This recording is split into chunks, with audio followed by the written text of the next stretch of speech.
संदेश न्यूज में मैं हूं अर्चना मिश्रा। बुलेटिन की शुरुआत में सबसे पहले रुख करते हैं आज की हेडलाइंस पर। रेलवे महाप्रबंधक ने किया रेलवे विकास कार्यों का निरीक्षण। सर्किट हाउस में सांसद भगत सिंह की मुलाकात। कहा जीएसटी बन रही विकास कार्यों में रोड़ा। दिसंबर तक बालाघाट नैनपुर और 2018 तक बालाघाट जबलपुर ट्रेन चलाए जाने के दिए संकेत। अल्प प्रवास पर जिला मुख्यालय पहुंचे जबलपुर संभाग कमिश्नर गुलशन बामरा। अपर कलेक्टर, एसडीएम और तहसील कार्यालयों का किया आकस्मिक निरीक्षण। संबंधित अधिकारियों को दिए आवश्यक दिशा निर्देश। 22 माह से पारिश्रमिक के लिए भटक रहे शासकीय स्कूलों में पदस्थ अंशकालिक भृत्य। जिला प्रशासन से लगाई मदद की गुहार। जिला महिला सशक्तिकरण विभाग के नेतृत्व में लाडली लक्ष्मी पर्व पर बालिकाओं को दिए गए छात्रवृत्ति स्वीकृति प्रमाण पत्र। भोजन व्यवस्था को लेकर नाराज दिखे छात्रों के परिजन। और शुक्रवार को पुष्य नक्षत्र पर रहेगी बाजारों में चहल पहल। और अब समाचार विस्तार से। बालाघाट, नैनपुर, जबलपुर सहित अन्य रेलवे स्टेशनों में चल रहे विकास कार्यों का जायजा लेने गुरुवार को दक्षिण पूर्व मध्य रेलवे बिलासपुर जोन के महाप्रबंधक स्पेशल निरीक्षण ट्रेन से बालाघाट स्टेशन पहुंचे, जहां उन्होंने वरिष्ठ अधिकारियों से चर्चा कर रेलवे कन्वर्जन सहित अन्य विकास कार्यों का जायजा लिया। इस दौरान निरीक्षण के साथ आए डीआरएम अमित कुमार अग्रवाल ने स्टेशन प्रबंधक एचएल खुशवाहा सहित अन्य रेलवे अधिकारियों कर्मचारियों के साथ बालाघाट रेलवे स्टेशन का निरीक्षण किया। इस निरीक्षण में उन्होंने निर्माणाधीन शौचालय, प्लेटफॉर्म, गार्डन सहित रेलवे कॉलोनी आदि का निरीक्षण कर संबंधित रेलवे अधिकारियों और ठेकेदारों को आवश्यक दिशा निर्देश दिए।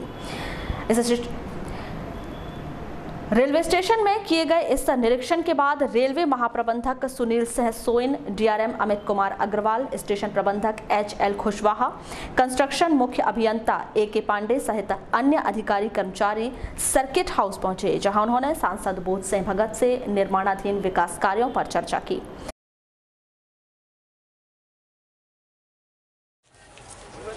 बना दिया था मैंने, तोड़वा के नया बनवाया।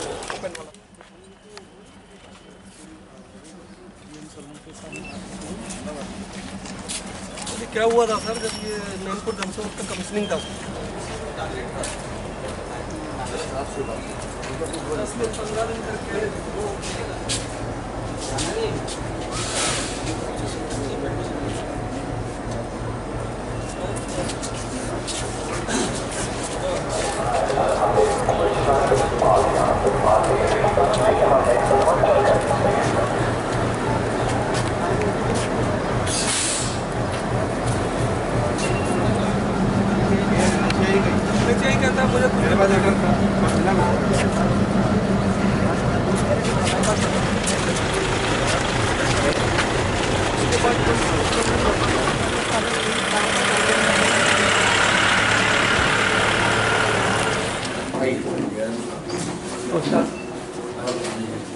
सर्किट हाउस में हुई इस चर्चा में संबंधित अधिकारियों ने सांसद बोध सिंह भगत से जीएसटी का हवाला देते हुए जीएसटी के चलते विकास कार्य अधूरे रहने की जानकारी दी।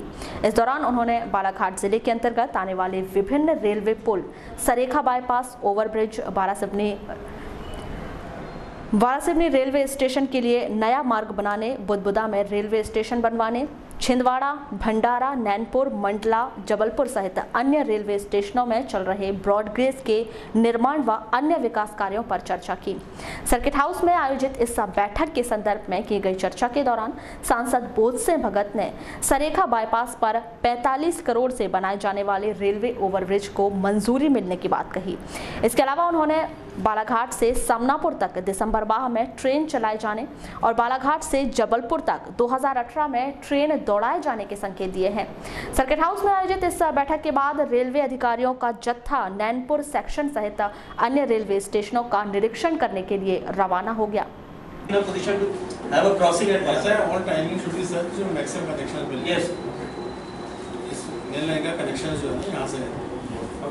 बाकी हमने सर रेट एडिशनल मांगी हुई है, एक रेट मिल जाए तो वो रेट मिल जाएगी तो फिर हम लोग बढ़ा सकते हैं। फोन आया था सर आपका डीसी का, ये भी सर आप एक बार वहाँ कनेक्शन छूट जाते थे, तो हमने वो गाड़ियाँ स्पेशली मॉनिटर कर रही थी। मेरे ख्याल से अभी वो कनेक्शन नहीं छूट रहा था, शुगर का तो बढ़िया हो गया। गिरोड़ी से कनेक्शन उस सिलसिले में आना था, फिर बाकी अपना जो काम चल रहा है उनका ये भी देख लेते हैं। दुनिया से ये कब होगा? कोई नैनपुर तक तो सीआर स्टेशन हो गया है, मगर और उसमें काफ़ी अभी शॉर्ट फॉर्म्स हैं, डेफिशिएंसीज हैं, लगभग 1 महीना लगेगा उसको पूरा करने में।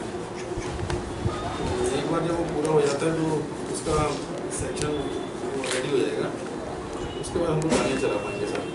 और ये जो इधर से है बालाघाट से सामनापुर, इसका सर ओरिजिनल टारगेट हमारा नवंबर का था, पर जैसा आप जानते ही हैं ये बीच में जो GST का सिलसिला है ना सर, हमारे कॉन्ट्रैक्टर्स ने सब कूल डाउन वगैरह कर दिया था और बहुत ही स्लो काम कर रहे हैं, बिकॉज उनको डर है कि हमारा प्रॉब्लम सॉल्व होती है। 100% नहीं हुआ, 100% नहीं हुआ ना? नहीं सर, सॉल्व नहीं हुआ सर। GST का प्रॉब्लम है 100% सॉल्व नहीं हुआ, 70% हो गया। नहीं सर, अभी नहीं हुआ सर। क्यों, कारण क्या है? सर ये GST जितने भी हमारे वर्किंग कॉन्ट्रैक्टर्स हैं सर, जिनका की लेटर ऑफ एक्सेप्टेंस GST के पहले इशू हुआ था सर। आज GM साहब से मुलाकात हुई रेलवे की, कैसी क्या मुलाकात रही सर? अपने ये जो रेलवे के संबंध में बहुत सारे जो प्रॉब्लम्स थे उस संबंध में विस्तृत चर्चा हुई है। जैसे अभी ये दर्रा का जो अंडरग्राउंड ब्रिज है उसमें से हैवी वाहनों को जाने आने में, ऊंचे वाहनों को तकलीफ होती है, यात्रियों को भी वहाँ परेशानी होती है, तो उसका भी कोई ना कोई हल निकाला जाए, ऊपर से जाने आने के लिए कुछ रास्ता ओपन किया जाए। इस संबंध में चर्चा हुई। एक अपना कायदी का भी जो जितने भी जो अंडरग्राउंड ब्रिज बने रेलवे के समपार, उसमें पानी भरा रहता है बरसात में, उससे काफ़ी यात्रियों को परेशानी होती है, कई जगह हादसे भी हो रहे, तो उसको कोई ना कोई उसका हल निकाला जाए, उसमें से पानी निकासी का कोई रास्ता निकाला जाए, उसमें कंटिन्यू पंप लगाए जाए। इस संबंध में चर्चा हुई। एक कटंगी तिरोड़ी ब्रॉडगेज कार्य को जल्दी प्रारंभ किया जाए, उसमें कुछ GST का प्रॉब्लम आ रहा है, उसको जल्दी हल किया जाए, इस संबंध में चर्चा हुई। और ये बालाघाट से अपना सामनापुर इस ट्रेन को जल्दी शुरू किया जाए, दिसंबर का समय उन्होंने दिया है। अभी नैनपुर तक, जबलपुर से नैनपुर तक कंप्लीट हो रहा है ट्रैक, और वहाँ से ट्रेन जो है वो शुरू हो जाएगी अभी जल्दी। उसका एक दिन कोई ना कोई लोकार्पण होगा, मंत्री जी आएंगे उसमें, वहाँ तक तो ट्रेन प्रारंभ हो जाएगी जबलपुर से नैनपुर तक। फिर बच गया नैनपुर से सामनापुर तक का, तो इसको भी जल्दी शुरू करने के लिए काम तो शुरू है, लेकिन गति तेज़ नहीं है GST की वजह से, कुछ जगह प्रॉब्लम आ रहा है। तो वो प्रस्ताव गया है वहाँ वित्त विभाग के पास में कि जितने पुराने काम स्वीकृत है, जिनके टेंडर हो गए, उनको GST से मुक्त रखा जाए। तो उस पर निर्णय होना, हम भी अभी दिल्ली जाएंगे तो उस पर हम चर्चा करेंगे। एक अपना ये ROB यहाँ से जो बालाघाट गोंदिया मार्ग पर जो है उसका भी सेंक्शन हो गया है, उसको 20 करोड़ रुपया रेलवे स्वीकृत कर दिया है। बाकी 50% राशि राज्य सरकार करेगी।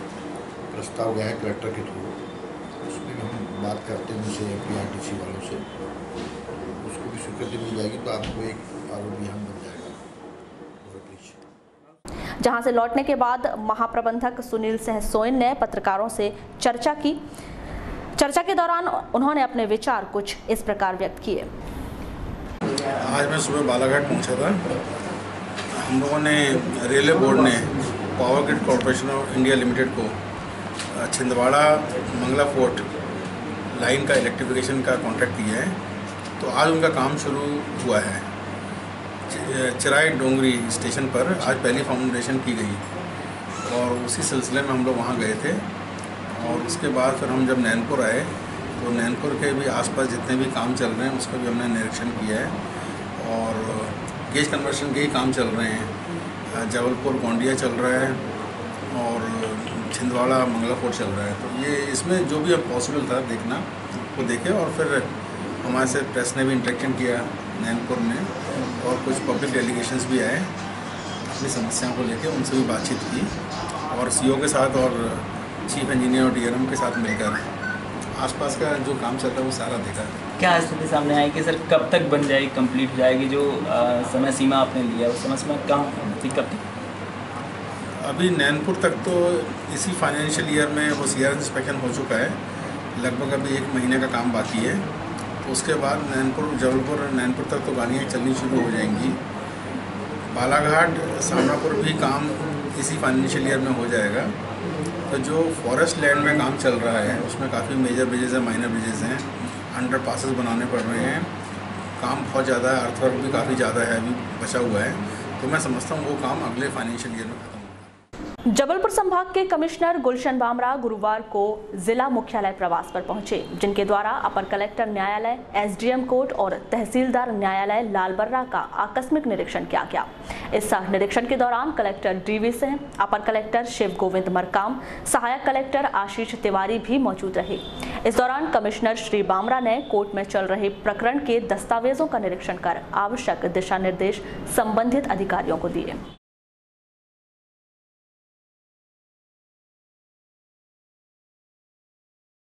नगर के शासकीय उत्कृष्ट विद्यालय के सभागार में गुरुवार को जिला महिला सशक्तिकरण विभाग के नेतृत्व में लाडली शिक्षा पर्व के तहत छात्रवृत्ति वितरण समारोह का आयोजन किया गया। इस कार्यक्रम में मुख्य अतिथि के तौर पर जिला पंचायत अध्यक्ष रेखा बिसेन, बाल कल्याण समिति के अध्यक्ष प्रकाश चंद बागरेचा सहित वरिष्ठ गणमान्य व्यक्ति मंचासीन हुए। इस अवसर पर अपने उद्बोधन में जिला पंचायत अध्यक्ष श्रीमती बिसेन ने कहा कि प्रदेश के मुख्यमंत्री शिवराज सिंह चौहान की यह एक अभिनव पहल है जो प्रदेश में लागू की गई है, जिसमें अलग अलग आयु वर्ग में लाडली लक्ष्मी योजना के तहत राशि प्रदान की जाती है।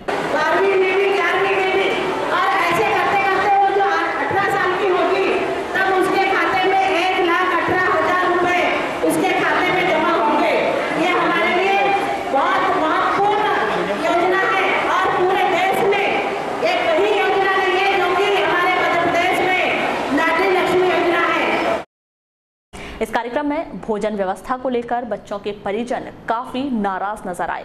उन्होंने भोजन व्यवस्था को बेहतर न किए जाने पर आपत्ति दर्ज करवाई।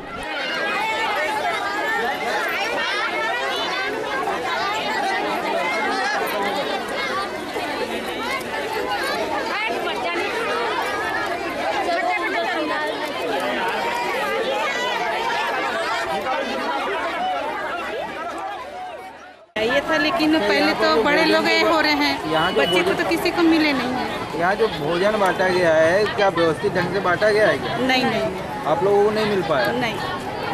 कोई नाश्ता वास्ता मिला? नहीं मिला। वहीं इस मामले में जिला महिला सशक्तिकरण की प्रभारी दीपमाला सोलंकी ने क्या कहा, आइए जानते हैं। माननीय मुख्यमंत्री जी का उद्बोधन कार्यक्रम था, जिसमें उन्होंने भावांतर योजना पे, लाडली लक्ष्मी योजना पे और स्वच्छ भारत पे अपनी पूरे उद्देश्य जनता तक प्रसारित किए हैं। अपनी जो योजना थी लाडली लक्ष्मी योजना, वो वर्ष 2006-07 से प्रारंभ हुई थी। जो बालिकाएं 6वीं क्लास में पहुंच गई हैं, उनके अकाउंट में अपन ने सीधे 2000 रुपये की छात्रवृत्ति वार्षिक भेजी है। आंगनवाड़ी कार्यकर्ता को बोला गया था कि वो अपनी बच्चियों को लेकर आएंगी। कुछ बच्चियां उनके माता पिता के साथ भी आई हैं और बच्चियां यहाँ सुबह 10 बजे से आ गई हैं, तो व्यावहारिक तौर पे 1:01 बज गया है, तो भूख लग गई होगी यहाँ पे पानी की, खाने की, भोजन की। नगर के वार्ड नंबर 6 चित्रगुप्त नगर में पंचमुखी हनुमान मंदिर के पास एक घर में लोग सोए हुए थे और चोरों ने चोरी की घटना को अंजाम दे दिया। यहाँ निवासरत सेवानिवृत्त लेखापाल एसजी नंदेश्वर के घर लोग सोए हुए थे और चोरों ने घर के पीछे किचन की खिड़की तोड़कर घर में घुसकर चोरी कर ली। चोरों ने अलमारी खोलकर नकदी रुपए निकाले और लैपटॉप, मोबाइल भी लेकर चलते बने। चोरी की घटना की शिकायत कोतवाली में कर दी गई है। एसजी नंदेश्वर, एसजी नहीं सर, मैंने वो देखा वहाँ किवाड़ खुला हुआ, तो मैं इनको जगाया इन लोगों को कि किवाड़ कैसा खुला है, क्या बात है बोल के। तो मैंने बोला, लड़की देखा अलमारी तो खुली हुई थी, तो मैंने कहा लड़की शायद 12-1 बजे तो काम करती, तो खोल दी होंगी, अपना सामान जमाती होंगी। फिर उठाया इन लोगों को मैंने, तो फिर देखे तो सब लैपटॉप नहीं है, तो ये नहीं है बोल के अपना बताने लग गए। तो इस साइड में यहाँ पे कौन कौन सोया था? तो ये लड़की और एक भाई हमारे घर वाले। अच्छा, अच्छे नींद में थे, गहरी नींद में। मैंने बोला ऐसा कैसे क्या हो रहा है? कितने बजे की बात है ये? यानी 4:45 बजे तो उठे, वो खिड़की खोल तोड़ के। कितने का सामान गया? फिर क्या क्या गया? लैपटॉप गया है और वो क्या मोबाइल। ग्राम कनकी में गुरुवार को परमात्मा एक सेवक मंडल द्वारा कार्यक्रम का आयोजन किया गया। इसमें परमात्मा एक सेवक मंडल के सेवक और सेविकाएं बड़ी संख्या में शामिल हुए। उन्होंने बताया कि सेवक मंडल से जुड़ने से जीवन में सकारात्मक बदलाव आता है। जीवन में मानव जीवन जो है, ये जो सेवा है, सेवा यानी इस मार्ग में जो बाबा के सेवक है, परमात्मा एक के सेवक है, इस सेवक एक विशेष नाम है। विशेष नाम इसलिए उन्होंने कहा है क्योंकि जो रामचंद्र जी के सेवक थे हनुमान जी, और हनुमान जी को भी एक नाम और एक पद मिला था सेवक का, और वो सेवा करते थे, उनके आदेश का पालन करते थे।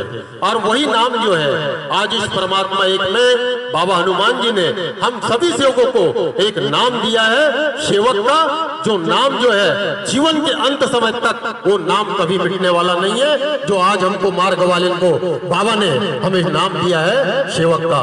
आज सरपंच या विधायक भी अगर 5 साल के लिए कुर्सी में बैठता है, मगर 5 साल के बाद उसकी जगह खत्म हो जाती है, मगर बाबा ने हम सेवकों का नाम जो है सेवक नाम जो दिया है वो जीवन के मरने के बाद में भी समाप्त नहीं होती। ये हमारे लिए बड़ी उपलब्धि वाली बात है। और उन्होंने एक बात भी कहा कि यज्ञ हवन कार्य ये विशेष है, हिंदू धर्म के आधार पर ये विशेष चीजें हैं जो धार्मिक प्रवृत्ति को आस्था से मन से जोड़ती है। और जो बोले परमात्मा एक मार्ग के लोग भी एक यज्ञ हवन कार्य करते हैं, ये बात बिल्कुल सत्य है। बाबा ने हवन किया। हिंदू धर्मावलंबियों का प्रमुख पर्व दीपावली 19 अक्टूबर को है। इस पर्व के 2 दिन पहले 17 अक्टूबर को धनतेरस है। धनतेरस पर धातु सहित अन्य सामानों की खरीदारी की जाती है। उस दिन खरीदारी का विशेष मुहूर्त होता है। इस वर्ष धनतेरस से पहले खरीदारी का एक और मुहूर्त आ रहा है। यह है पुष्य नक्षत्र का मुहूर्त। यह पुष्य नक्षत्र शुक्रवार को 13 अक्टूबर को है। इस दिन सोना चांदी सहित अनेक वस्तुओं की खरीदारी का शुभ मुहूर्त बताया गया है। इस संबंध में पंडित मधुरेश मिश्र बताते हैं कि शुक्रवार को सुबह 11:01 से शनिवार सुबह 9:35 तक पुष्य नक्षत्र रहेगा। इस दौरान खरीदारी करना शुभ माना जाता है। कार्तिक कृष्ण पक्ष दीपावली के पूर्व एक पुष्य नक्षत्र आता है जो खरीदी बिक्री के लिए बहुत उत्तम होता है, जिसका मुहूर्त कल 13 तारीख शुक्रवार को दोपहर 11:01 से शनिवार को प्रातः 9:35 तक है। पुष्य नक्षत्र, इस नक्षत्र में आप सोना चांदी, गाड़ी, जो भी सामान है, कीमती से कीमती सामानों को आप खरीद सकते हैं। ये बहुत शुभ होता है। वर्ष में ये पर्व जो है दीपावली के पहले पुष्य नक्षत्र वाला रोकड़ बही खाते, इस प्रकार से लोग जो है बहुत सारी चीज़ों की खरीदारी करते हैं, जो हमारे लिए बहुत ही वर्ष भर के लिए बहुत शुभ होता है। तो ये शुक्रवार को यानी कल प्रातः 11:01 से लेकर के और शनिवार को प्रातः 9:35 तक है। आपके पास जो सामग्री की आवश्यकताएं हों आप इसमें ज़रूर खरीदें। जैसे धनतेरस का बहुत महत्व है, उससे कम महत्व इसका भी नहीं होता, तो आप इसमें जरूर खरीदारी करें। ये आप लोगों के लिए बहुत ही शुभ होता है। मध्य प्रदेश में 12 अक्टूबर को ग्राम सभाओं में ऐतिहासिक योजना भावांतर योजना के संबंध में मुख्यमंत्री शिवराज सिंह चौहान द्वारा पूरे मध्य प्रदेश में चल रही ग्राम सभाओं को संबोधित किया गया। इसका लाइव प्रसारण वारासिवनी में कृषि उपज मंडी में किया गया। इस अवसर पर विधायक डॉक्टर योगेंद्र निर्मल और मंडी अध्यक्ष विजय सहारे प्रमुख रूप से उपस्थित रहे।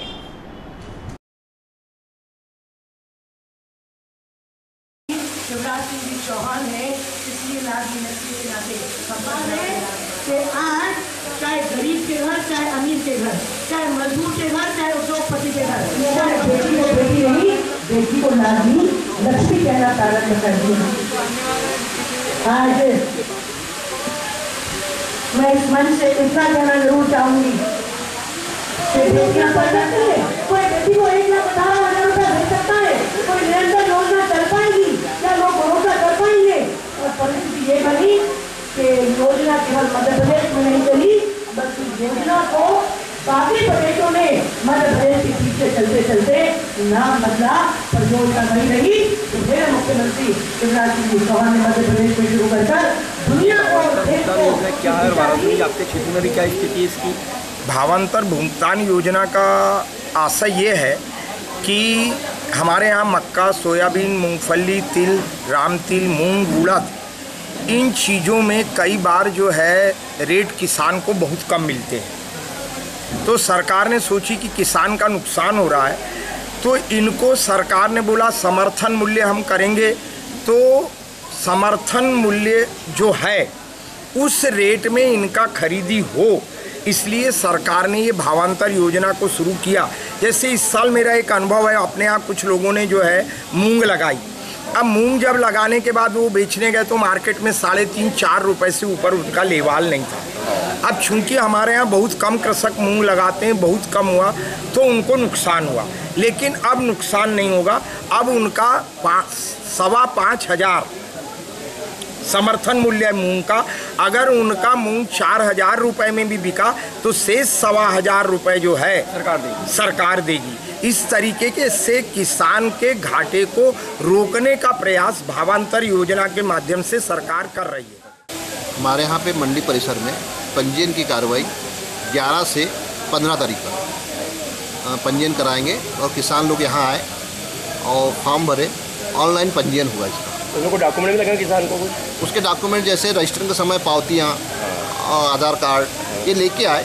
फॉर्मेट में जो जो मांगेगा वो भर देंगे।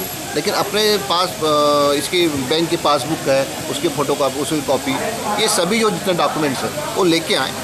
और जो भी फॉर्मेट में हो आवश्यकता, क्योंकि आईडी प्रूफ तो मांगता ही है, पावती मांगे, किसान है तो पावती मांगेगा ही। बैंक में अगर पैसा आएगा तो पावती, बैंक की पासबुक की खाता क्रमांक की पासबुक की फ़ोटोकॉपी वो भी मांगेगी। अच्छा, ये चूँकि नई योजना है और अपन चाहते हैं अधिक किसानों को लाभ मिले, तो मंडी की ओर से क्या विशेष प्रयास किए जा रहे हैं? मंडी की ओर से प्रचार प्रसार किया जा रहा है। जैसे आज शिवराज जी के भावांतर योजना के अंतर्गत जितने लाइव टेलीकास्ट वहाँ से भोपाल से हुआ वो मंडी परिसर में दिखाया गया। ये इसलिए बंद रखा गया थोड़ा सा क्योंकि लाइट के कारण। वारासिवनी विधायक डॉक्टर योगेंद्र निर्मल के विधायकी कार्यकाल के 4 वर्ष पूरे होने पर पत्रकार वार्ता का आयोजन किया गया। इस पत्रकार वार्ता के दौरान विधायक डॉक्टर योगेंद्र निर्मल ने पत्रकारों द्वारा पूछे गए प्रश्नों का सटीक और सरल जवाब दिया।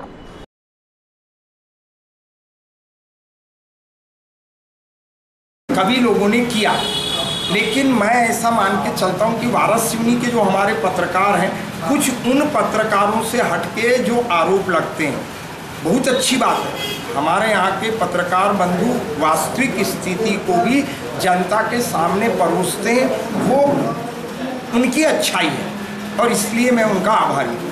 लेकिन आपके ऊपर सुरक्षा का दायित्व प्रशासन का होता है कि एक विधायक की सुरक्षा दें और वो गनमैन मुहैया कराती है सभी विधायकों को। आप इस सोच के तहत आपने गनमैन मतलब नहीं लिया? मैंने सिर्फ ये सोच के गनमैन नहीं लिया कि मैं ये भी तो देखूं कि मेरे दुश्मन कितने हैं, कौन मेरे को जान से मारेगा, कौन मेरे पर वार करेगा। तो अभी तक तो 2.5 साल की स्थिति में मैं पूरी तरीके से सुरक्षित हूँ और मेरा कॉन्फिडेंस और बढ़ा है, मेरा विश्वास और बढ़ा है कि गनमैन नहीं है, सरकार के कोई सुरक्षा कर्मी नहीं है, फिर भी मैं सुरक्षित हूँ। इसका ये मतलब है कि जनता में मेरे प्रति कोई आक्रोश नहीं है और न लोग मेरे को अपना दुश्मन समझते हैं, न मैं ये मानता हूँ कि लोग मेरे दुश्मन हैं। जिले में नक्सलाइट, मैं एक बात आपसे चर्चा करना चाहता हूँ, जो शासकीय कर्मचारी होते हैं उसका काम करने का तरीका अलग होता है और एक नए युवक का काम करने का तरीका अलग है। मैंने वो भी टेस्ट किया, शासकीय पीए भी रखा, लेकिन उनकी कार्यशैली मुझे ऐसा बोलना नहीं चाहिए, लेकिन मेरे को संतोष नहीं दे पाई, इसलिए मैंने अपना प्राइवेट पीए रखा और मैं उसके डेवलपमेंट देख रहा हूँ कि प्राइवेट पीए रखने को जरूर मेरा पैसा उसको जाता है और एक बेरोजगार व्यक्ति मेरे पास काम कर रहा है, काम को सीख रहा है, उसका भी उसको लाभ मिला। अभी आपको एक बात बताना चाहता हूँ कि जहाँ हमारे नोट के कागज छपते हैं वहाँ इसने इंटरव्यू दिया, उस इंटरव्यू में ये सफल भी हुआ।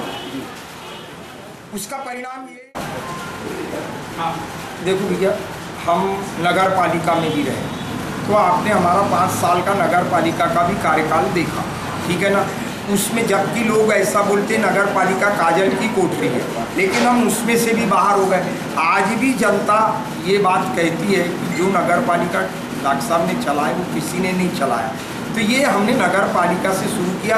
अब शुरू तो हम चूँकि राजनीति में बड़े बड़े पदों के संगठन के रहे, जिले के महामंत्री रहे, उपाध्यक्ष रहे, यहाँ वर्षों महामंडल के अध्यक्ष रहे, तो हमने सदा ईमानदारी को अपना, चूँकि गांधी जी ने कहा honesty is the best policy, तो हमने उसको बेस्ट पॉलिसी को अपनाया है।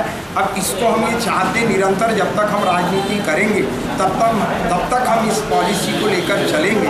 और हम ये चाहते हैं कि इसका अनुसरण गांधी जी की इस पॉलिसी का आम नेता, आम नागरिक भी करें, ऐसा मैं मान के चलता हूँ। डॉक्टर साहब, आप आरएसएस से जुड़े हुए हैं शुरू से ही हैं, तो आप उनसे क्या प्रेरणा लेते हैं? आरएसएस से हमने स्वावलंबन सीखा। अब कभी कभी मैं यहाँ, मेरे ये लोग बैठते हैं तो ये लोग चर्चा करते हैं कि डॉक्टर साहब इतनी मेहनत कर लेते हैं, इतनी ऊर्जा इस उम्र में भी कहाँ से आती, कौन सी गोली खाते हैं। तो मैं कोई गोली नहीं खाता। मैं आरएसएस में गया तो स्वयंसेवक होने के नाते मैंने स्वावलंबन सीखा, और उस स्वावलंबन के कारण और राष्ट्र प्रेम, नेशनलिटी, ये सब हमको जो मिला है वो आरएसएस से मिला है, संघ से मिला है, और हम उसको जो है अपने जीवन में उतारते हैं। वारासिवनी जनपद पंचायत की सामान्य सभा की बैठक 12 अक्टूबर को आयोजित की गई। जनपद अध्यक्ष चिंतामन नगपुरे की प्रमुख उपस्थिति में आयोजित इस बैठक में अनेक योजनाओं की समीक्षा की गई।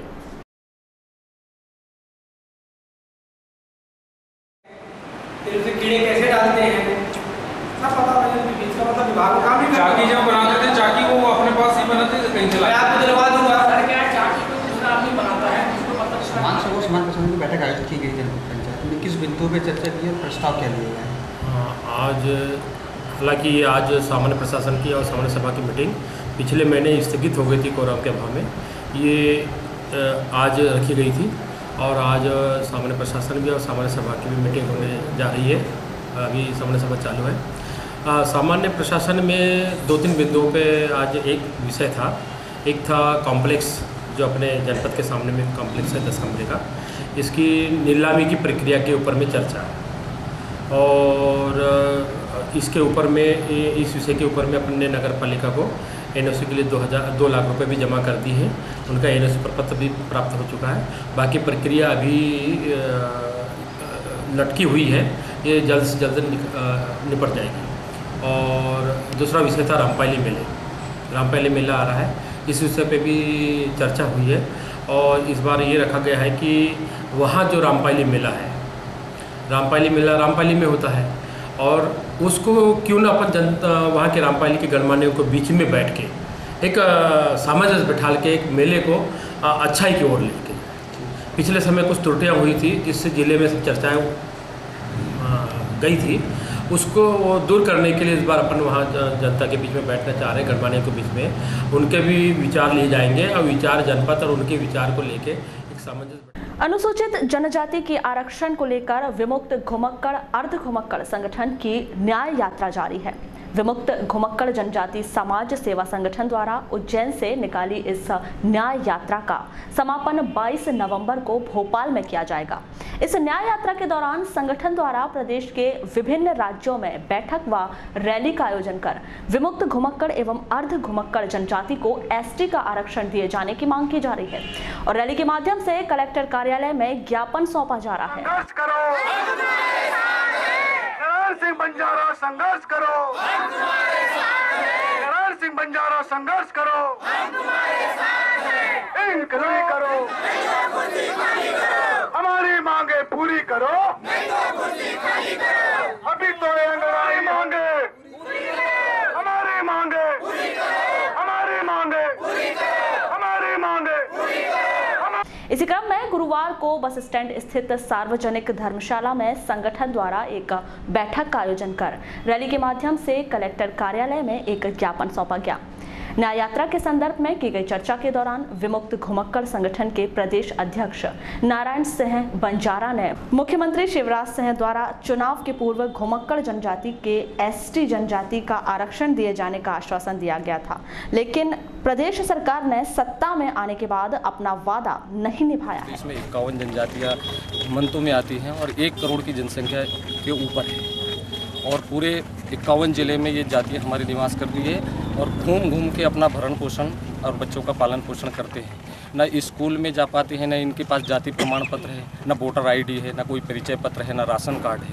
मांग क्या है? मांग में हमारे मुख्यमंत्री शिवराज सिंह चौहान जी ने घोषणा की थी 51 सभी घुमक्कड़ की 51 जातियों को एसटी में शामिल कर दिया जाएगा, अनुसूचित जनजाति में शामिल कर दिया जाएगा। लेकिन आज तक अनुसूचित जनजाति में शामिल हमारी जातियों को नहीं किया गया है। हम बहुत परेशान हैं। तो मुख्यमंत्री जी को याद दिलाने के लिए और अनुसूचित जनजाति की मांग करने के लिए हमने आज ये ज्ञापन रैली निकाला है और हम पूरे मध्य प्रदेश में ये न्याय यात्रा के रूप में इस मांग को लेकर के न्याय यात्रा हमने पूरे प्रदेश में निकाला है। Madhya Pradesh cooperative bank employees federation Indore के आह्वान पर जिला सहकारी केंद्रीय बैंक कर्मचारी संघ बालाघाट द्वारा शुक्रवार को 1 दिवसीय हड़ताल का ऐलान किया गया था, जिसे स्थगित कर दिया गया है। 7वां वेतनमान दिए जाने की मांग को लेकर फेडरेशन द्वारा किए गए 1 दिवसीय हड़ताल के ऐलान के बाद पंजीयक सहकारिता द्वारा सकारात्मक रवैया अपनाते हुए फेडरेशन और यूनियन के पदाधिकारियों को चर्चा के लिए भोपाल आमंत्रित किया गया है, जिसके बाद फेडरेशन द्वारा की जाने वाली 1 दिवसीय हड़ताल को स्थगित कर दिया गया है। अपने स्थगित कर दिया। बहुत समय बाद हम लोगों ने जिला सहकारी बैंक कर्मचारियों ने दिनांक 13/10/17 को अर्थात कल एक दिन का सामूहिक आकस्मिक अवकाश लेने का निर्णय लिया था। उसके पीछे रीज़न ये था कि मध्य प्रदेश सरकार ने दिनांक 1/1/16 से समस्त शासकीय विभागों के लिए 7वां वेतनमान की घोषणा की है, लेकिन उसमें उन्होंने अर्धशासकीय संस्थान अर्थात हमारे बैंक को बाहर रखा था। तो हमारी मांग थी कि हमें 1/1/16 से 7वां वेतनमान मिले। इसके लिए हमने सामूहिक आकस्मिक अवकाश का निर्णय लिया। हाल थी ये Madhya Pradesh state cooperative federation के नेतृत्व में थी, उनके बैनर तले थी। साथ ही समस्त जिला सहकारी केंद्रीय बैंकों को पत्र लिखा गया, इसमें 7वें वेतनमान से संबंधित बैंक की वित्तीय स्थिति के संबंध में चर्चा की गई। इस सकारात्मक पहलू को देखते हुए हमने वर्तमान में जो कल हमारी 1 दिन की आकस्मिक अवकाश का जो सामूहिक निर्णय था उसको स्थगित कर दिया है और हमारे बैंक के माननीय अध्यक्ष महोदय, माननीय उपाध्यक्ष महोदय, पूर्व अध्यक्ष महोदय, माननीय महाप्रबंधक सभी का सकारात्मक सहयोग है और उन्होंने हमें वादा किया है कि हमें 7वां वेतनमान शासन के नियमों के अनुरूप मिले। करीब 22 महीने से विभिन्न शासकीय स्कूलों में पदस्थ अंशकालिक भृत्यों को उनका पारिश्रमिक नहीं मिल पाया है, जिसके कारण वे आर्थिक समस्या से जूझ रहे हैं। इस संबंध में हाई स्कूल किन्ही में पदस्थ भूपेंद्र भूते ने बताया कि भोपाल से जारी पत्र के आधार पर उन्हें स्कूल में अंशकालिक भृत्य के तौर पर नियुक्त किया गया था, लेकिन 22 माह से उन्हें पारिश्रमिक नहीं दिया गया, जिसके कारण वे काफी परेशान हैं। उन्होंने जिला प्रशासन से उचित कार्यवाही की मांग की है। तिरौली पुलिस ने सीता पठौर में मिली एक महिला की अधजली लाश का मामला सुलझा लिया है। यह लाश नागपुर निवासी वंदना धार्मिक की थी। उसकी हत्या के आरोप में पुलिस ने उसके कथित प्रेमी शेषराम बकाल को गिरफ्तार कर लिया है। जानकारी के अनुसार विधवा महिला वंदना धार्मिक नागपुर में काम करती थी। उसका शेषराम से अवैध संबंध था।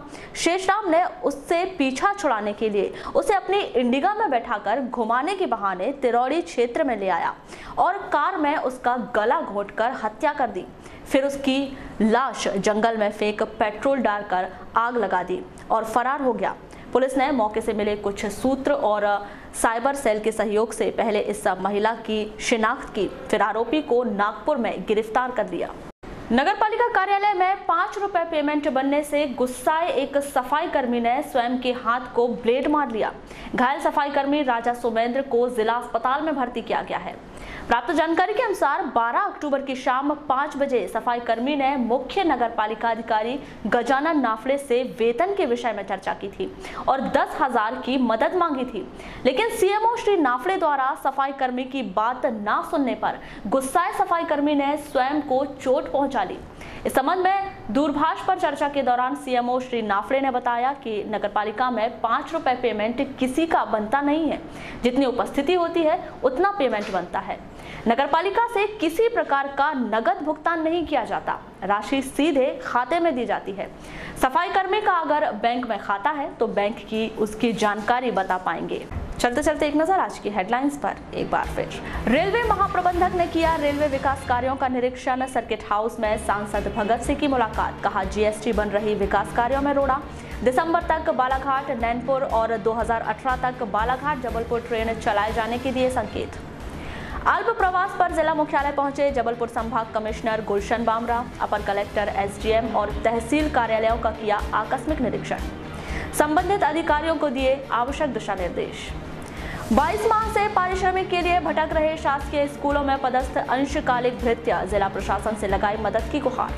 जिला महिला सशक्तिकरण विभाग के नेतृत्व में लाडली लक्ष्मी पर्व पर बालिकाओं को दिए गए छात्रवृत्ति स्वीकृति प्रमाण पत्र, भोजन व्यवस्था को लेकर नाराज दिखे छात्रों के परिजन। और शुक्रवार को पुष्य नक्षत्र पर रहेगी बाजारों में चहल पहल। तो ये थी अब तक की खास खबरें। खबरों की ज्यादा जानकारी के लिए लॉग ऑन कीजिए www.balaghatexpress.in पर। इसके अलावा आप अपने एंड्रॉयड फ़ोन से प्ले स्टोर पर जाकर बालाघाट एक्सप्रेस ऐप भी डाउनलोड कर सकते हैं। तो आज बुलेटिन में बस इतना ही। अगले न्यूज़ बुलेटिन के साथ फिर मुलाकात होगी। तब तक के लिए नमस्कार।